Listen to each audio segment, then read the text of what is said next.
Koreyadan bo'lgan voqealarga bir fikr bildiring. O'zingiz bitta nuqta qo'ying deb menga yozishyapti. Ko'tman agar bitta videosini ko'rgan bo'lsam. Undan tashqari yana bittasi yerda 3 burchak, 4 burchak shlak brown shaklidami deb chiqibdi. Aytyapman shu Instagramni orasi o'rmoniga kirib qolgansizlar chiqa olmaysizlar.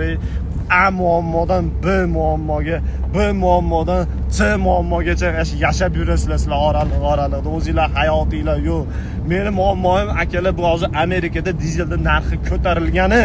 Bo'ldi, boshqa muammoim yo'q. Dunyoda, Koreyada yoki O'zbekistonda kim nima deyapti, men nima aralashaman? Nimaga men miyam ariqchalarini, iondagi jidkislarini men unday nagrizat qilishim kerak bu narsaga. Bu dizel ko'tarilganini sabab men kamroq pul topyapman. Ashingga siqilsam bo'ladi akalar, hatto siqilishim ham foydasi yo'q. Sababi qo'limdan hech narsa kelmaydi o'zgartirishga. Bitta narsani bilib olinglar. Qo'lingizdan o'zgartirishlik imkoni yo'q narsaga hech qachon siqilmagin ey odamzod.